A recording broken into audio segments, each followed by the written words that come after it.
नमस्कार दोस्तों, केटी voice stories में आप सभी का स्वागत है। आज की हमारी कहानी है सास हो तो ऐसी। सुबह हम ऑफिस जाने की तैयारी कर रहे थे कि अचानक ऐसा लगा मानो तबीयत खराब हो रही है। घबराहट होने लगी, सीने में दर्द भी होने लगा और लगा कि हम चक्कर खाकर गिर पड़ेंगे। हमने अपनी श्रीमती जी को आवाज देनी चाहिए तो आवाज गले में दबकर रह गई। पसीना आने लगा। हम सोचने लगे कि क्या करें। वहीं धम से बैठ गए। श्रीमती जी किचन में हमारे लिए लंच बना रही थी। हमें उनके गाने की आवाज सुनाई दे रही थी। अंतिम आवाज श्रीमती जी की हमारे कानों में यह आई थी, ऑफिस जाओ, लेट हो रहे हो। मैंने लंच बना दिया है, कब तक इस तरह फर्श पर लेटे रहोगे? उसके बाद क्या हुआ हमें नहीं मालूम। हमारी श्रीमती जी ने जो कुछ बखान किया वह कुछ इस तरह है। तुम्हें फर्श पर पड़ा देखकर मैं समझी तुम मुझे परेशान करने के लिए लौट रहे हो। मैंने तुम्हें खूब खरी खरी सुनाई, लेकिन तुम्हारी कोई भी प्रतिक्रिया नहीं हुई तो मुझे हैरानी हुई। मैंने जब तुम्हारे शरीर को देखा तो बर्फ की तरह ठंडा था। तुम पसीने से नहा चुके थे। मैंने तुरंत पड़ोस के घर से भैया और उनकी बीवी खड़सी को बुलाया। वे तुरंत आ गए। उन्होंने बताया कि तुम्हें हार्ट अटैक आया है। सुनकर मेरे हाथ पांव फूल गए। फिर पूरे 3 दिनों तक आपको न जाने कितने इंजेक्शन, न जाने कितनी खून की बोतलें चढ़ाई, तब मेरा सुहाग बच पाया है। कहते कहते हमारी श्रीमती जी की आंखों से गंगा जमुना बहने लगी।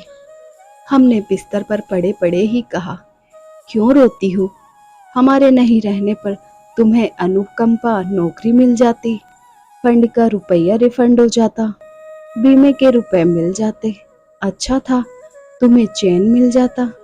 श्रीमती जी ने साड़ी के पल्लू से अपनी तोते जैसी नाक को पोंछा और फिर कहने लगी, क्यों फालतू की बातें करते हो? अगर तुमने ऐसी बातें की तो सच कहती हूँ, खटमल मार दवा पीकर मर जाऊंगी। यानी मरते मरते भी खर्च में डाल कर जाओगी? हमने नाराजगी भरे स्वर में कहा। फिर पूछा, यह तो बताओ, डॉक्टर ने हमें बीमारी क्या बताई? 3 ट्यूब ब्लॉकेज है, कोलेस्ट्रॉल बढ़ गया है। हमेशा कहती थी कि घी तेल वाली व चटपटी चीजें न खाया करो, लेकिन तुम सुनते कहाँ थे। हमेशा कहते थे कि उबली सब्जियां बनाती हो। कहो, मैं तुम्हारे अच्छे के लिए बनाती थी ना। अब जो कुछ भी बनाऊंगी चुपचाप खा लेना। ऐसे उबले खाने से तो मरना अच्छा है। हम नहीं खाएंगे। हमने गुस्से से कहा, तुम्हें मैं क्या ठीक करूंगी? तुम्हें तो संसार में एक ही ठीक कर सकती हैं। न जाने किसका नाम लिया। हम सुन नहीं पाए और वे चली गई। एक शाम श्रीमती जी ने हंसते हुए हमारे कमरे में प्रवेश किया और बताया, शाम को मेरी मम्मी आ रही है। आपकी मम्मी आ रही हैं? मगर क्यों? तुम्हें देखने। हम ठीक तो हैं, तो क्या मैं उन्हें आने से मना कर देती? शाम को हमारी सासू माँ धमकी। आते ही हमारे पास आई और फटाफट 1 दर्जन हिदायतें दी। अगले दिन सुबह से दूध के गिलास में मलाई बिल्कुल नहीं थी। पराठे खाने को बैठे तो 2 फुलके बिना घी के आ गए। हमने यह देखा तो माथा पीट लिया।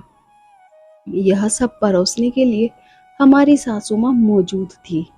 खाने से घी गायब था, अंडे नहीं थे, और जो फल यानी पपीते, सेब, अनार, आम आदि थे, उनमें से मात्र 25% हम तक आ रहे थे।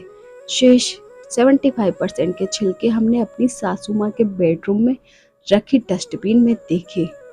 एक दिन पड़ोसी मिस्टर केथवास और मिसेज केथवासनी ने चिकन तंदूर चुपके से भेजने का वचन दिया। हम भी प्रतीक्षा कर रहे थे। श्रीमती जी को हमने कसम देकर अपनी ओर मिला लिया था। रात को हम मुंह में पानी लिए खाने की प्रतीक्षा कर रहे थे कि तभी हमारी थाली में मुर्गा नहीं बल्कि दलिया लिए हमारी सासू माँ प्रकट हुई और आंखें तरेर कर कहने लगी, मैंने आज आपके दोस्त केतवास की खूब आरती उतारी है। मुर्गा लाया था नालायक आपके लिए। अरे, हमने आश्चर्य प्रकट किया। मुर्गा है कहाँ? हमने पूछा। हमें आपके मित्र की इज्जत का ध्यान था, इसलिए मुर्गा रख लिया। आप दलिया जल्दी से खा लो ताकि मैं जाकर मुर्गे को निपटाऊं।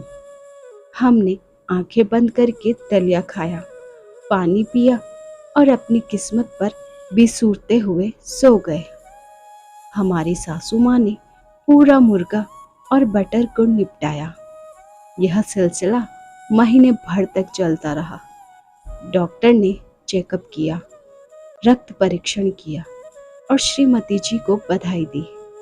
कोलेस्ट्रॉल एकदम 1 महीने में सामान्य हो गया। सब परहेज 3-4 माह और चलने दे, ब्लॉकेज भी अपने आप ठीक हो जाएंगे। श्रीमती जी प्रसन्न हो गई, मगर इतना लंबा परहेज सुनकर हम परेशान हो गए। वजन की मशीन पर हमारी सासू माँ ने वजन लिया जो पूरा 60 किलोग्राम था। 1 माह में 30 किलोग्राम की बढ़ोतरी हो चुकी थी।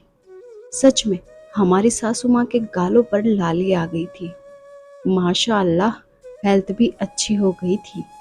श्रीमती जी ने कहा, जब तक आप पूरी तरह ठीक नहीं हो जाएंगे, मम्मी यहीं रहेगी। हमने कभी विरोध नहीं किया था, इसलिए चुप हो गए। पूरे 3 महीने तक हम 25% भोजन दिया गया। एक रोज सुबह श्रीमती जी रोते हुए बोली, मम्मी जी के सीने में दर्द है, पसीना आ रहा है, जी घबरा रहा है, बेहोशी आ रही है। हम तेजी से उठे और उन्हें देखा। सच में वे ठीक हमारी तरह ही हो रही थी। हम उन्हें तुरंत अस्पताल ले गए। डॉक्टर ने उन्हें हार्ट अटैक बताया। खाने पीने के परहेज में घी, मक्खन, पनीर, मुर्गा, अंडे सब खाने के लिए मना कर दिया। हम इलाज कराकर उन्हें घर ले आए। घर में उनके लिए बिस्तर लगा दिया। हम उन्हें देखने जब उनके कमरे में गए तो उन्होंने हंसते मुस्कुराते हुए हमें देखा और कहा, दामाद जी, आपकी तबीयत ठीक रहे इसलिए नहीं चाहते हुए भी हमने वह सब खाया, क्योंकि हमें आपकी चिंता थी। यदि सामान घर में रहता तो आप भला किसी की सुनते? हमारे स्वास्थ्य की आपको कितनी चिंता है सासू माँ, हमने बड़े प्यार से कहा। क्यों न हो, दामाद बेटे समान होता है। हम प्रेम श्रद्धा से भर उठे और उनके चरण स्पर्श कर लिए। श्रीमती जी पर्दे की ओर से सास और दामाद का स्नेह श्रद्धा से भरा मिलन देख रही थी। सच में हमें पहली बार अपनी सास पर गर्व हुआ कि ऐसी महान सास सबको मिले। धन्यवाद। ऐसी और कहानी के लिए चैनल को लाइक, शेयर और सब्सक्राइब करें।